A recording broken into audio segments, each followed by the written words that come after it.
Welcome to the first episode of The Rundown. I'm your host, Jason Toktagian. We're going to be covering topics like Bryson, Stott, the Vegas Aces, and even the NBA Finals. But guys, did you hear about this Mark Stevens guy, the Warriors stakeholder, who pushed Kyle Lowry during Game 3 of the NBA Finals and got fined $500,000? Honestly, I think $500,000 is too low. That man should be fined $1 million and a 2-year suspension to that new beautiful building in San Fran. That's just me. He is worth $2.3 billion. That is not enough. $500,000 is not enough. All right, guys, that's enough. All right, let's get on with the show.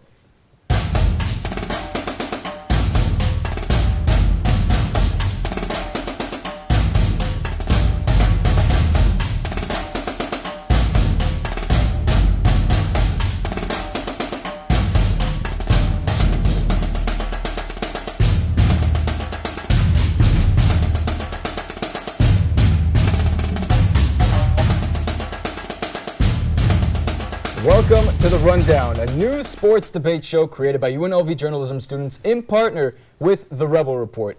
We'll be debating many headlines pertaining to not just Vegas sports, but national and even international sports. I'm Jason Toktagian. Alongside me are panelists Walter Pereira and Deontay Hagler. How are you guys doing? Doing well. How about yourself?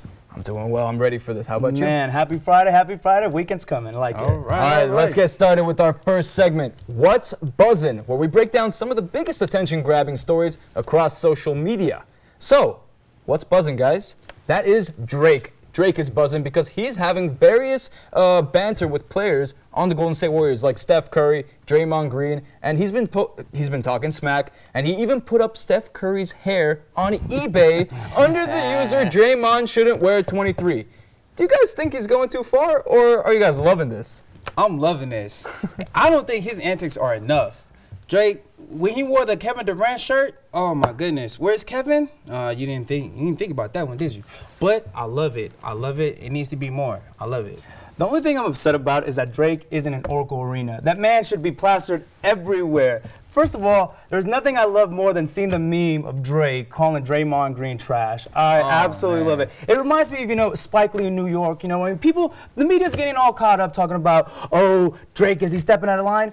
Spike Lee does it all the time in New York. Let the man do. He's not causing any problems. I love it. Keep doing it, Drake. That's I think Spike Lee is his inspiration, honestly. He's trying to become the next Spike Lee. Also, he wore Del Curry's jersey. It was a Warrior jersey as well. Perfect. Hey, loved it. Bellissimo. All right, guys, now, what else is buzzing? Do you guys want to know? It's Pittsburgh Steelers wide receiver JuJu Smith-Schuster, and that's the guy who's buzzing. Recently, he went to a high school prom with a fan because his date dumped him. But that's not the story here. During the prom, he was alongside the kids that were dancing, having fun. But the kids were also chanting explicit language directed towards Antonio Brown, the former teammate on the Pittsburgh Steelers. What do you guys think of this, and what do you make of this? So I saw JuJu Smith, and first things first is that green suede suit was perfect. I loved it. He looked fresh with Anthony Molinaro from Charters Valley High School. But you know what? I get it. If I was JuJu, I'd be pissed too. You're talking about AB, who out on social media was, giving him shade. You know what? JuJu Smith, keep doing your thing. That's why I love you. That's why he's one of my favorite receivers. And I'm picking up a fantasy football this year because he's going to give me all the points. But, hey, keep doing your thing, JuJu. I love it. It goes to show that he's more than just an athlete. For him to actually go to his prom, because his date dumped him and to show out, oh man, it was all fun and games. But look, he's 21 years old. AB, you called him out when he fumbled in the biggest game of the season. Well, now look, now everybody's hating on you. But do you think JuJu Smith provoked these kids to do those chants? Because it's pretty graphic language, and they used to be best buds. Am I wrong? No, you're not wrong. AB was supposed to be the mentor that JuJu wanted. But I don't think he provoked him. I think it just happened because he wanted to be traded out of Pittsburgh. Yeah.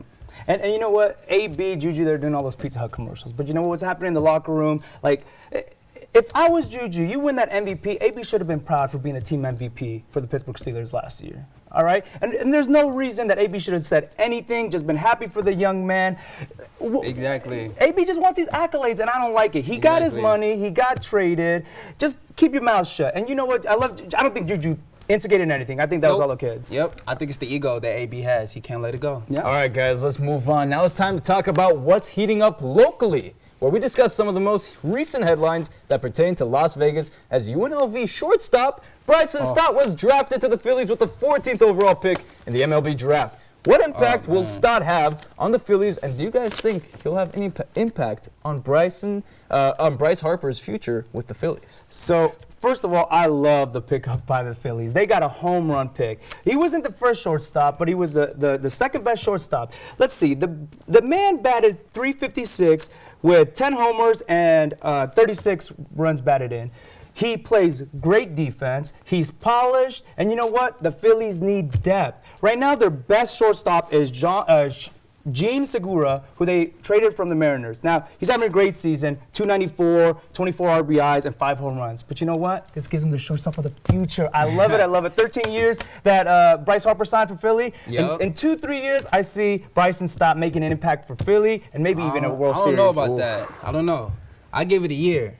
You got to think. Bryce Harper is his mentor. That is his mentor. This is a Las Vegas native.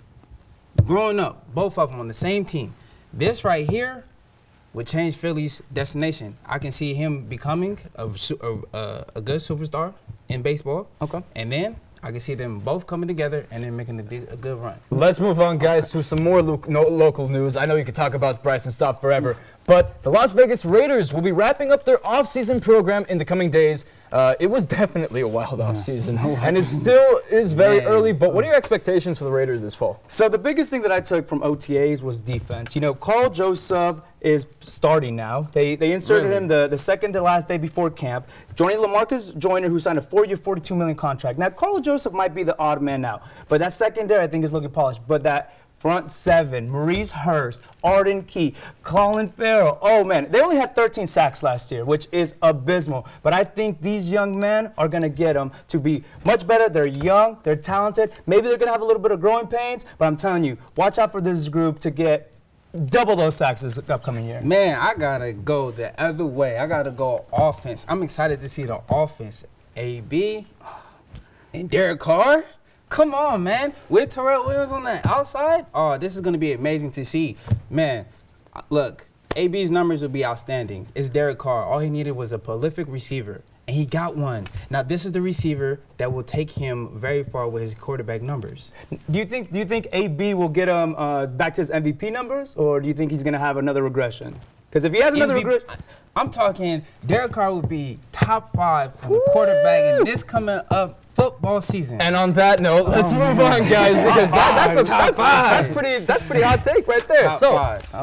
Let's now shift gears to the Runnin Rebels real quick, because both their non-conference and their conference schedules have been released, and I want to hear you guys' overall thoughts on the schedules and which matchups you're most excited for. I know you guys, we saw the UCLA matchup, the Cincinnati matchup. Those are big names that UNLV will be playing. What do you guys think? Look, I'm going to go with the in-conference because the in-conference is going to be good for the Rebels. They don't have to go against Reno's two brothers, the twins. You don't have to go against those guys. Cody Martin, Caleb Martin. Yes, you don't have to go against those guys. Now, I will say this. They will become second because of Fresno State. Fresno State still has their coach, and they still have that group of core guys that are still there that definitely almost made it last year. Now, for me, I'm excited about the non-conference schedule, all right? The thing that scares me the most is 5 transfers. But you know what? TJ Otzelberger is a great recruiter. He's going to have that offense tip-top. The 2 games that I'm concerned about, UCLA and K-State. We play K-State on Thomas and Mack, so we're good there. But UCLA at UCLA. I'm going to go with a bold prediction here, all right? 12-2. 12-2 for the non-conference schedule, and they're going to be back in the tournament. Non-conference? Hey, quote on me on that. 12-2 non-conference. They're going to the tournament this year. Hey, UNLV basketball is going to be back to what it was when I was born in 91. Please, guys, make sure to remember what he just said. I love him. I love him. I love him. You know what I mean? Anyways, let's move on to another basketball team that's based here in Las Vegas. That is the Vegas Aces, who have entered their second season as a professional basketball team, and at the time of recording, they're 2-2 on the record in the WNBA. So, should there be any cause for concern around this team, or do you guys think it's just too early to jump the gun on this team? Relax, people, relax. It is just the beginning of the season. This is a long season ahead of the Aces. You just have to relax. They just got Cambridge back. So you have to have your group of girls mesh. They haven't meshed yet. Their whole team just got back fully healthy. So give it a chance. Relax. Take a deep breath. Woosah a little bit. And go ahead and rock with the Aces. So I was worried if they dropped the game against the Dream. I was really concerned. I said, you can't start 1-3. This team opened up as 5-2 favorites to win the title after the Liz Cambridge trade. But I love it. I love it. Liz Cambridge, look at the beatdown they put on the Atlanta Dream. 92-69 when Liz Cambridge starts. I predict this team going to the WNBA Finals and winning Vegas its first professional sports title. Hey, quote me on that one too. If you want, quote me on that one too. I'm quoting you on that one. Hey, I like that one. I like that one too, but I like also, that guys, you got to keep in mind, I mean, Liz Cambridge was on a minutes restriction to start the season, so she wasn't able to come out and play as that runner-up of the MVP from last year. But also, you got to take into account the chemistry. Jackie Young and Liz Cambridge. You got to integrate these into the Bill Laimbeer system. Dereka Hamby also put 15 points, 7-13 shooting, 8 rebounds, and 3 big steals. The only thing that concerns me about the Aces is the turnovers. They need to limit the turnovers. You can't be having 21 turnovers and win the game. Again, I do think that has something to do with it. I will go with this. They have 5 players, 5 that can average a double-double if they really wanted to. That's how how special this group is. Just watch. Just watch what I say. Are you going to take me on the WNBA title? I'm taking you on it. I'm agreeing with you. I like it. Hey, well, you better put your money. They're plus 160, so you bet 100, you get 160. I might just put my money on. Hey, I just might put my whole house on it. You even have a house. You got a fresh shit. You can't even have a house. We don't condone betting. But anyways, guys, still to come, we break down our expectations for these NBA Finals between the Golden State Warriors and the Toronto Raptors. And later, we introduce a new segment where Vegas's pizza gets reviewed. Stick around. I want opportunities. I want to be able to walk out of here when I have my bachelor's. I really wish there was a place for me here on campus where I could be a part of a group that covers sports. I want to be able to go to the games. Like, I want this for my passion of sports. Yeah, so I've literally been looking everywhere and I seriously can't find anything at all. Yeah, like I literally can't find anything that covers sports on campus. I never thought it would be this hard. This is my major. Wait, I think I found something. What is that? I'm watching Rebel Report. Rebel Report? What's the Rebel Report? Watch the Rebel Report to get all your local sports news.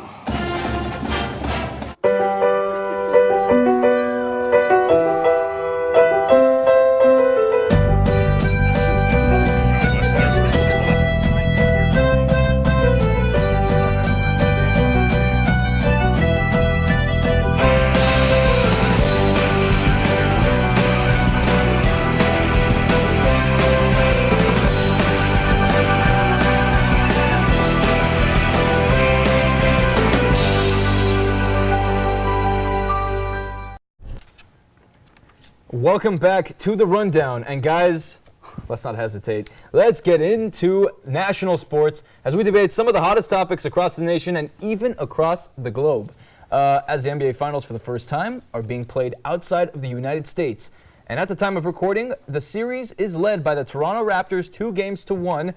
How do you guys see the series panning out, and who do you guys think will actually come out on top as the champions? I love how the series is panning out, you know. I believe the way the Raptors have been playing offensively and defensively has been outstanding. Offensively, it's not just Kawhi getting 30 buckets here, 45 here. You got Kyle Lowry dishing in at least 18 to 20 points. You got Van Fleet dishing in 15 to 20 points. You got Paul coming off the bench dishing in. You got Siakam.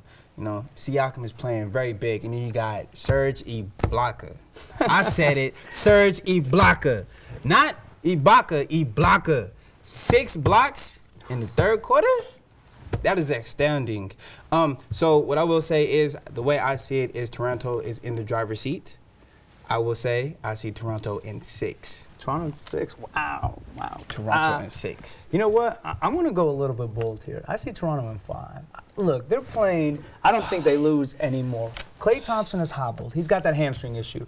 I really don't see KD coming back for this series. He's got too much to do. Thank you. But let me give you. At least somebody sees it. KD's not coming back. Let me give you some stats. Golden State is averaging 109 points per game in the finals. Actually, 109 first game. Exactly. 109 the second game.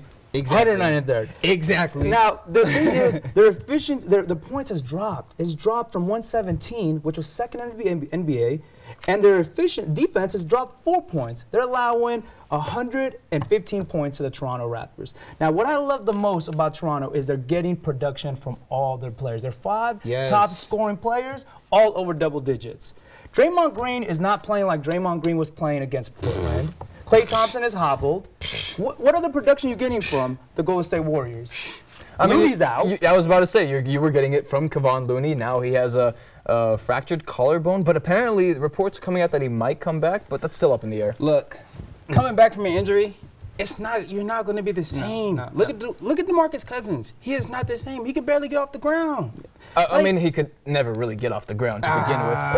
Before the Achilles, he's not that type of guy. He's a more physical type of guy. He's going to body you, and he's going to put up 20 and 12. Wait. We can't forget what him and Anthony Davis did together in one season. Well, it was half a season. He tore his Achilles. But it's because Steph Curry needs more help. He's having a phenomenal series. Finally going to get that Finals MVP, but Toronto's coming in and saying, no. Look, Steph Curry is averaging 34 points, 5 rebounds, and 5 assists, but he's not getting help. Draymond Green, even though he looks decent, 14 points, 9 boards, and 8 assists, those points are coming in late in the game. He had 11 points until he had those two threes at the end of the game. Let me just say something because I feel left out. I think I need to put in my prediction because I feel like we're probably the only sports show out there that's disregarding the Warriors. And you know what? It's fair enough because the Toronto Raptors are not just producing in their starting lineup, but they're producing off the bench. Like you said, Fred VanVleet, ever since he had his kid,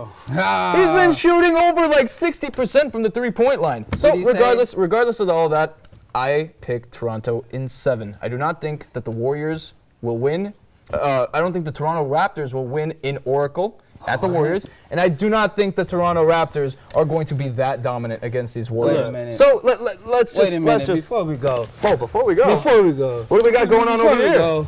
Look, the champagne is gonna look nice it's gonna look nice in Oracle. Let's go. Toronto in 6. I'm still going 5. Toronto wants to win. Toronto wants to win at home in front of the best crowd in the NBA. Jurassic Park is to be alive. I'm telling you, 5 games and the dynasty will be over. It's the after party. All right, it's the after party for Jurassic Park. Hey, I predicted Toronto was going to win the title in March. I even have a wager with my cousin for some shoes. I'm telling you. Man. I'm telling you, Toronto. Look, Toronto. You see the suit? I'm still shook about the pom-poms. You see the suit? Look, it matches. Let's go, Toronto. You are an eyesore, but I love it. Anyways, guys, let's stay on the subject of the NBA. Let's shift our focus to what may happen after the NBA Finals because it has been reported that the New Orleans Pelicans general manager David Griffin will now listen to trade proposals from various teams in the league for Anthony Davis. And guys, that begs the question, what is going to be the ideal landing spot for potentially the best big man in the game? So listen.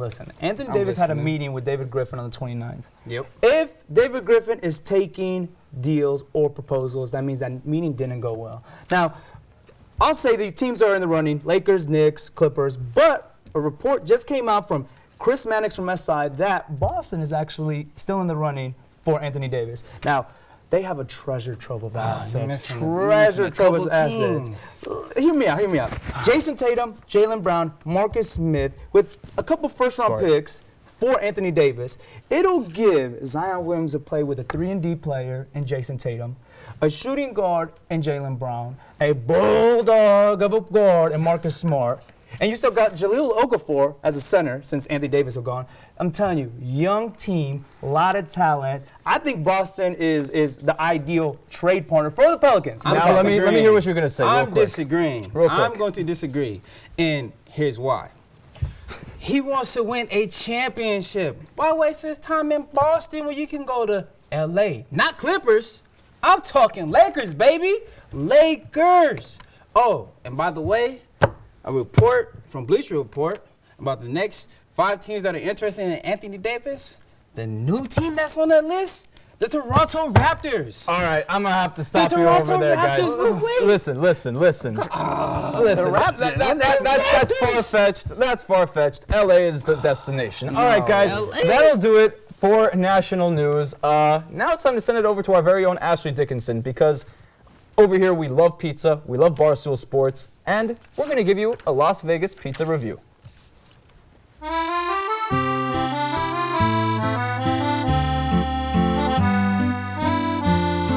So today we are going to Frankie's Pizza. We're gonna do the Barstool's One Bite and see if they've got some good pizza. All right, one bite. We're at Frankie's Pizza. She doesn't look too pretty. I don't know what that green stuff is. Looks a little scary, but I mean, she's hot. Got a nice crust. Here we go.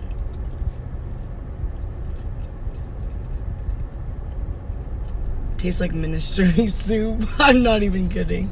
Hold on. Crust is about an 8.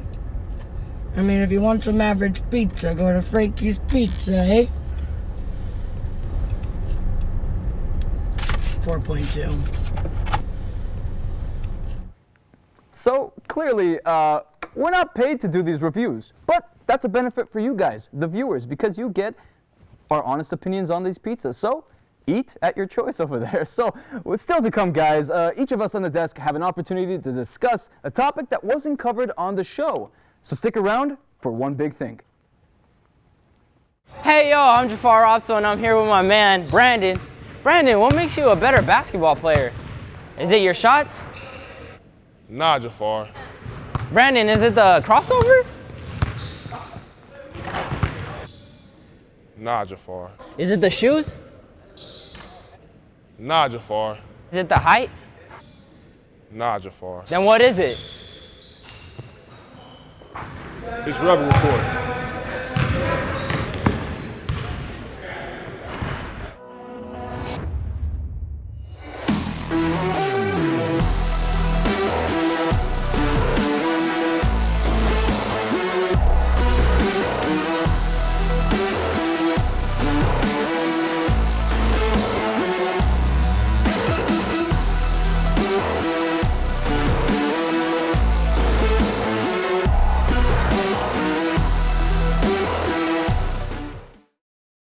Welcome back. Now, as our first ever episode of The Rundown comes to a close, it is time for us to present our final segment, One Big Thing. And it's a quick one. Each one of us on the desk have limited time to express our thoughts about a topic that was not covered in the show. So, let's begin with Deontay. We partially discussed this topic earlier in the episode, which is the Mark Stevens. Now, I don't think 1 year is enough. 1 year is not enough. For the fan that was in Utah with the Russell Westbrook altercation, I do not think that, that was a lifetime. If I'm not mistaken, that was lifetime. Now, I think they gave him 1 year because he's part owner of the Warriors. Now, that's a little biased, but, sometimes you got to go over the limits. Now, $500,000, come on, he's worth $2.3 billion. Come on. Now, let's extend that. Now, let's go into deeper. I do not think that a fan, owner, doesn't matter. You should not touch the player. Push them. Talk to him verbally. You should not do that in the NBA. I know you get to see the court side. You buy the court side, so you should already know what's already coming. They're coming for the ball. They're going to dive for it. They're going to jump for it, especially in this stake of the NBA Finals. So you should already know, oh, okay, he's already diving. Nothing intentional. All right, Walter, go for it. For me, it's the thing I see every single morning when I come to school. The Raiders Stadium. Oh, God. It's not because I'm a Broncos fan, all right? It's just, I get it, the people love it, but that's $750 million that the city of Las Vegas invested. We could have put it in so many other things, schools, sports, anything. I do not like the stadium. I see that carcass of a stadium and I think just demolish it all. I don't like it. Like I said, I think we could have used that money. And you know what? What is it with cities paying billionaires for their stadium?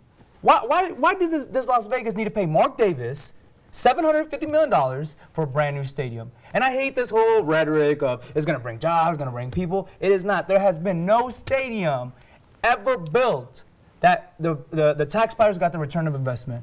You know what? RCA Dome in St. Louis, they're still paying the bonds off on those, and they're not even playing there.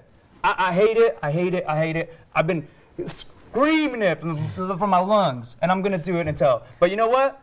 I might go watch a Broncos game, when it does that. I'll say it. I ain't going to lie there. All right, guys. So as the resident soccer fan, I feel like I'm obligated to have my one big thing about the Champions League final that happened just over a week ago, actually a couple weeks ago, when Liverpool took on Tottenham Hotspurs. We had the matchup where two English giants clashed.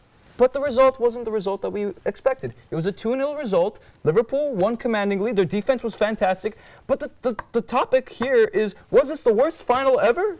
No, it was not the worst final ever. You guys probably don't know this, but back in 2003, a final back in Manchester was between AC Milan and Juventus. Also, two Italian teams, from the same country, just like this final. But it ended 0-0. From the kickoff, they wanted to play for the tie. They went into penalties. AC Milan won 3-2. What is that? That's something you do not show somebody when you're trying to get them into soccer. Although this final was not the greatest, there's room for improvement because the knockout stages basically set up one of the biggest Champions League finals to this date. But don't worry about, you're going to have a lot of soccer. The Women's World Cup starts. I'm going for Yes. USA. Hey, another World Cup title for the USA women. I'm excited. Bring us home. There we go, man. So that'll do it for the first ever episode of The Rundown. Make sure to follow the Rebel Report at Rebel Report UNLV on Facebook and Twitter, and Rebel Report _UNLV on Instagram for exclusive updates on everything surrounding The Rundown, the Rebel Report, and Vegas sports. Goodbye, everyone.